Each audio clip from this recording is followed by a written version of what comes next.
my name is Vicki Malta, and this is You and Your Mental Wellness. And tonight, the topic of the show is be true to who you are. And it just makes me think a lot about how, in the society and world at large, there's so much emphasis on conformity and people pretty much being like herds of cattle, or everybody's kind of following somebody else. And I just wanted to bring up tonight that it's so important for people to celebrate their own individual gifts and their own uniqueness. And sometimes these things are overlooked and not celebrated. And I think it's very important for people, every person, to be able to be respected and appreciated for who they are and what they have to offer to the world. And this show is about mental health recovery. You know, I talk about mental health issues, and I have people in recovery on my show, and I try to show that people in recovery can live full lives and offer hope and meaning to other people, and just that to fight the stigma and the misunderstanding that people have toward others who may be different, or just not seen, or just when there's any kind of discrimination or anything like that. And tonight I have on my show Angela Benson, and she's got an amazing story, and she's an advocate. You just received your certification, or from Just graduated the 16th of December. so that's amazing. You know that you got that, and you had to give a speech to Yes. a large group of people, and, right? it was brought up that, you know, if we're going to tell our story, we shouldn't have to read it. Right. So I went totally off the cuff with what I did say, and I haven't seen the DVD yet, so Wow. I'm waiting to get the copy. Was that scary to be able to just speak off the top of your head like that? Not as much, and I think that had to do because when I was young, I got involved with a teen theater, and then the theater and glee clubs through high school. Uh-huh. So, yes, you have those butterflies. If you don't, you're not human. Well, you like to perform, though, because I you we're going to talk about this later, but you do karaoke and you sing, so you And must I have sang a part. the song at the graduation for AU. It was Dreamer by Ozzy Osbourne, which everybody was saying after. They think it was the first time Ozzy was ever sung in the church. That's amazing. And I wanted to talk about, you know, you're a person who has gender identity disorder and also mental health issues. And I just kind of wanted to know, like, which influenced which, or what came first, and maybe if you want to tell your story a little bit about. Well, I was 43 when I got injured on the job, and that's when the anger and anxiety came out, and they recognized that. Did you have a lot of anger inside you? Yeah, I physically was planning to hurt the person I felt responsible at the time. And when I mentioned it to the therapist I was seeing at the time, she said, "You don't mean that." And I said, "Yeah, I do." She says, "No, you don't." I says, "Okay, why not?" She says, "Because if you truly are going to do that, I have to write a letter and send it to the person telling them of your intent. And then you're going to be arrested."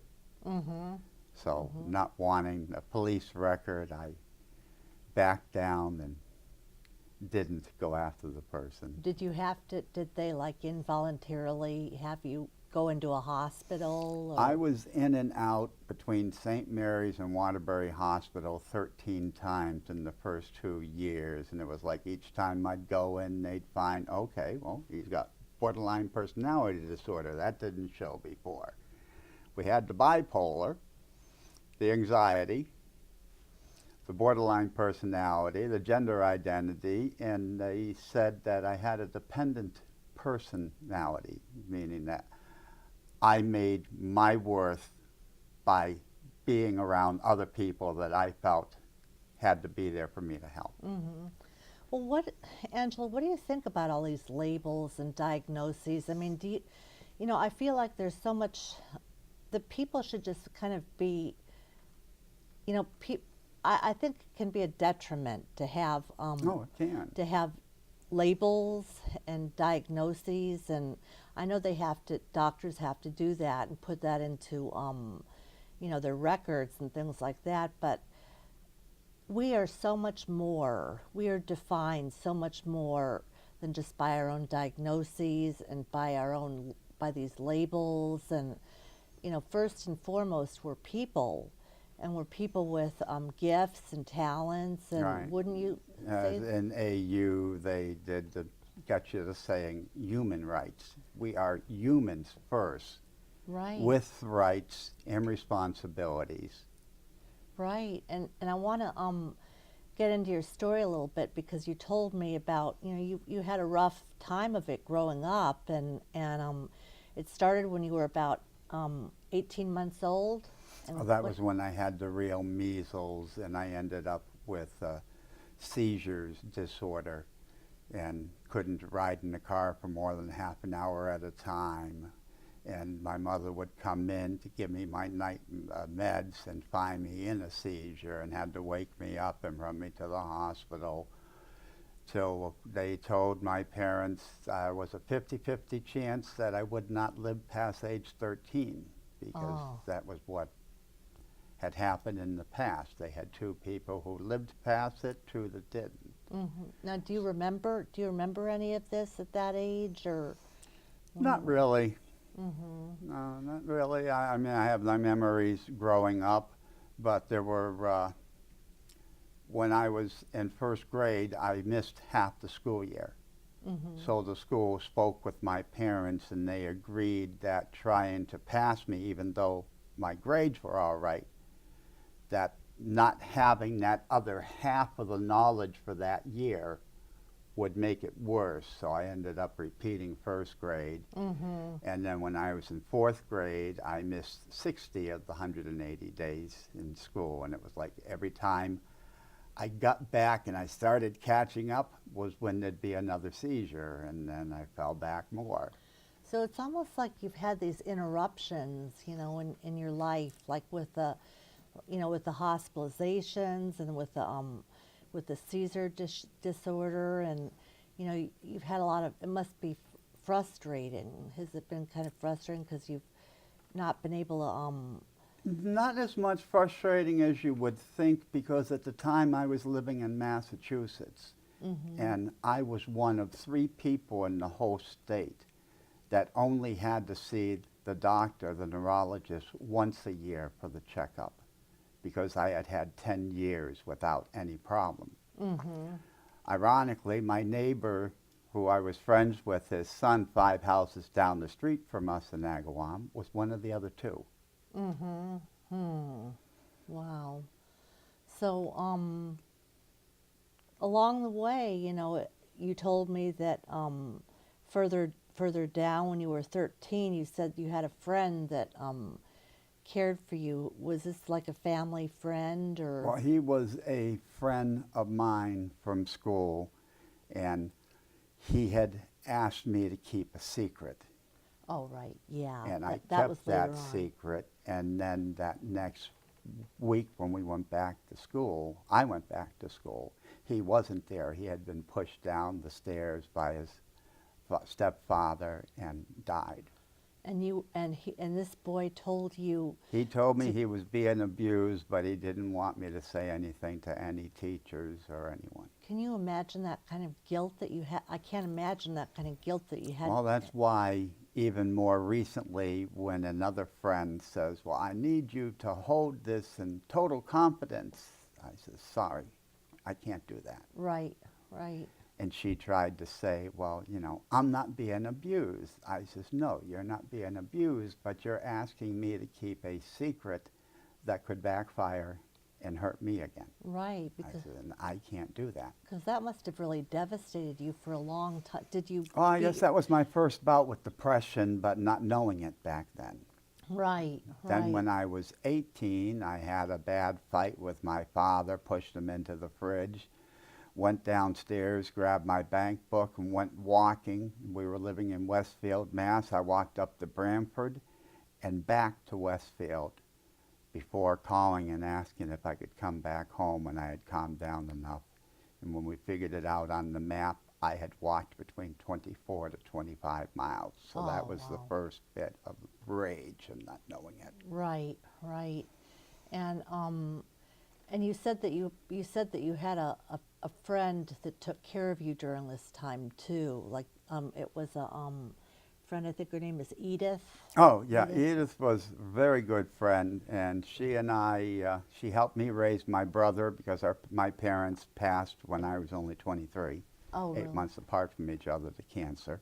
Mm-hmm. So I was raising one of the twins, and so from 13 to 18, I was raising him, and Edith ended up being our next door neighbor and becoming really good friends, and she helped me with my brother. I helped her raise her niece. Then her niece got married and came back a year later, and we raised her son from a Mm. baby until 17 years old when Edith passed on. That Wow. was very devastating because it was a double loss, because I not only lost her, but now Marky, who had been in my life for 17 years, wasn't going to be there as much. Right, right. So so you And the that was when I turned to the drugs. But mm-hmm.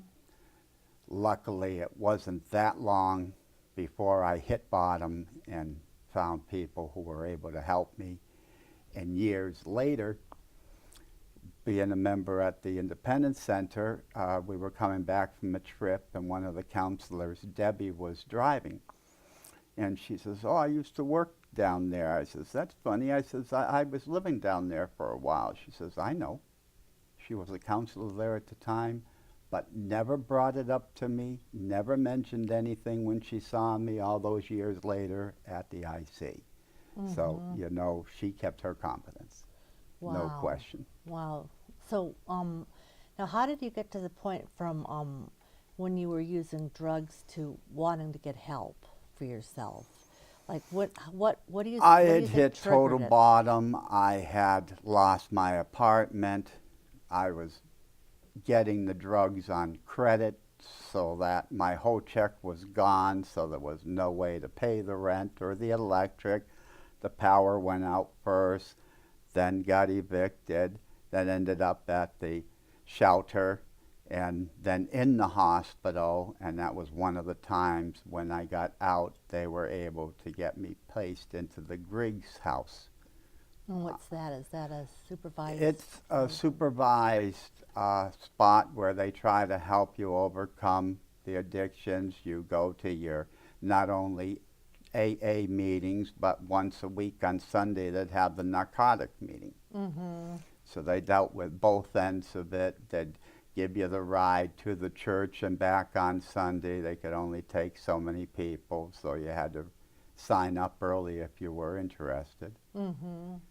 And during that time, like, how did you get involved with the independent? The independent. You want to tell people what the Independent Center The is, or? Independence Center is basically a social club for people with mental illness who are working on their recoveries and can come up to you and say, "I like how you did such and such. It really made me feel." So something you say, something you've written that goes into the newsletter can help other people, and then they'll talk more about it. I didn't know you went through that. When I started originally writing out my story, I had a friend read it, and in the first page, he says, "Wow," he says, "I didn't realize you and I had something in common." Mm. And that was that both of us had lost parents in a short time period apart from each other, both to different types of cancer. Wow. So you felt like at the Independence Center there was a connection You with make other connections people. with other people, and then I was on their board, so I was one of their members who would, if a member had a problem or a question and they wanted it brought up to staff, they would bring it to us as the leadership, and we would bring it up at the House meeting. And then let the person know if they weren't able to make that meeting, what the outcome had been. Now so how long have you been going to the Independence Center? Oh, for about 4 years, really going all the time.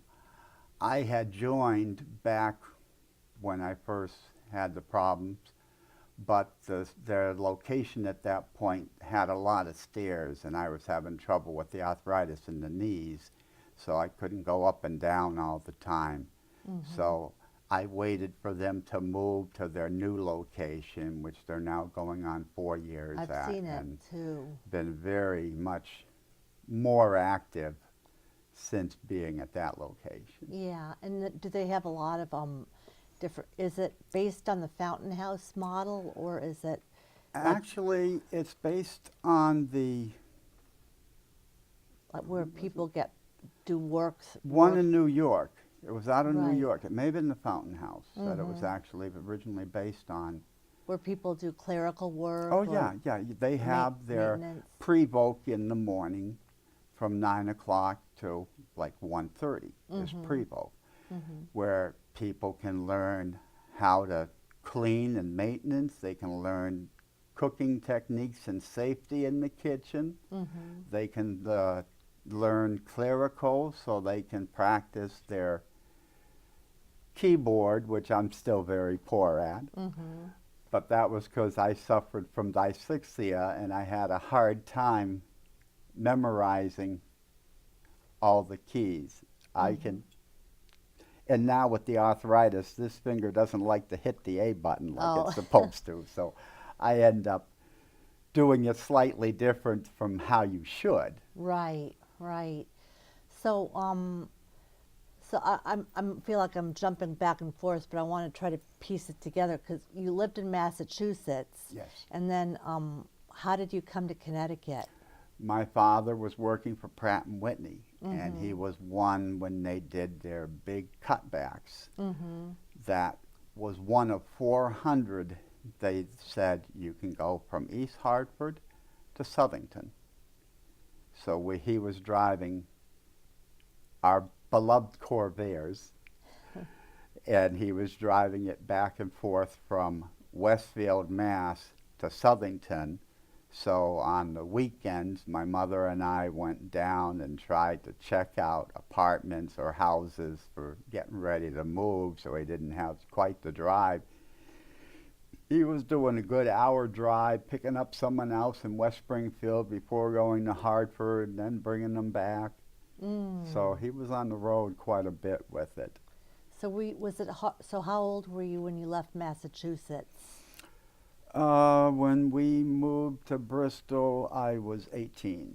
Was it hard? Was it a hard adjustment to move to another state and start over again? The starting over was the harder part because before leaving Massachusetts, I had people who were after me trying to hurt me because I had caught their buddies shoplifting at the store I was working at.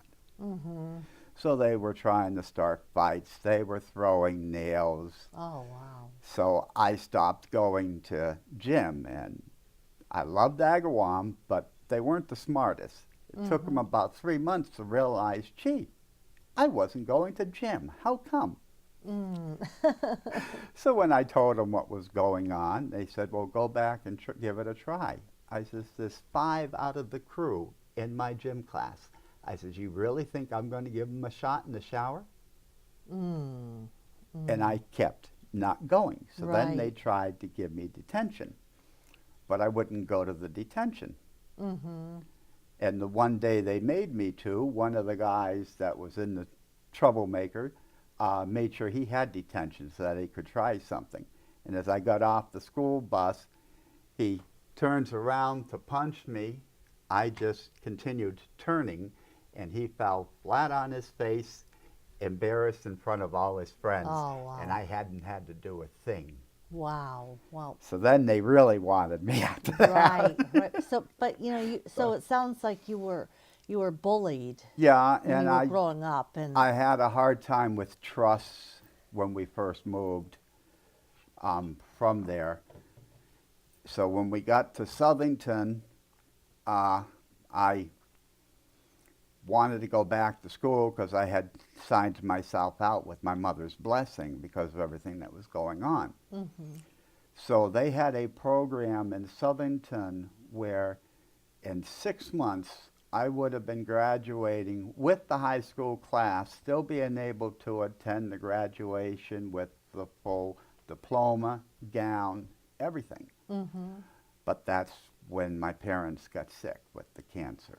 So we ended up moving to Bristol, and I ended up finishing high school at Bristol Eastern, going the full year instead of the couple of months I still had. And it was from there that after both parents passed, I was raising my brother and had my first apartment in Waterbury. Because I thought Waterbury was going to be good. It's got the community college. So maybe I can find some time while raising my brother to actually go to school. right, Didn't work out the way I wanted it to, but I did end up taking an EMT course and was security at Heritage Village for 6 years Oh, as an EMT first responder for all the right. calls. I didn't know that. So, Oh, that's yeah, that's why I've had this knack for years of when someone gets hurt, I can tell you exactly what's going to happen when you get to the hospital. That they're going to do the x-rays, they're going to check it, they're going to find the break, they're going to cast it. So this young man who was helping me when we were working at the hotel in Southbury, and he got injured, I told him what was going to happen as I'm taking him to the emergency room. Well, when the doctor came in, took a look at the x-ray and said what I said he was going to say, needless to say, he used a little sign language to let me know he wasn't happy. But I've been able to do it with Marky's mother and with other people. Just, I have enough medical background that I don't think I'm a doctor, but I can basically tell you what's going on and what most likely is going to happen well. You before you must get have there. real. To be an EMT, you have to be very calm under pressure, and probably maybe some of the things that you That's- had to deal with in your past. You know, And the luckily, that was all tragedies. before I was found out to have any mental illness. So Right. didn't- Yeah, yeah. So then when you were then they gave you the diagnosis when you were 43, and then was that what happened after that? Did you well, you said you started going to the Independence Center, yeah, and then and got on the disability. Now I'm working with Independent Living Solutions, trying to find part-time work because I want to get back working so that I can feel a little more human. right, And right, for the way people like to look at it. Oh, this person, they've gone through all of this, and look, they still want to work. right, right. Is that what's your definition of recovery? I don't know so much on recovery. I try to think that I'm working on my wellness rather than my illness. That I am trying to find things that will help me to handle it with maybe less medication. So I'm not against medication. When they came out with the fourth medication, I was ripping because I was having trouble trying to get the prescriptions I was on, yet you're going to force someone else who doesn't want to take them. Right. But the people that wanted to take them couldn't get what they needed. Yeah, yeah. I says, and it always seems that when the state tries to conquer a problem, they always come at it with the negativity. Well, okay, we'll force them. Now they'll be arrested. Now they're going to have a harder time trying to find work. How is that helping the person? Right, right. Well, you brought that up to me too, because I want to bring up you said about the medication that you were taking for your gender identity, but they pay for the medication, but they won't pay for the surgery, Right, and you, and you compared that to as of June of this year, they haven't even been paying for the injections. I have been 7 months without, which is not Wow. something you do to someone who's been on it for 3 years. right, and so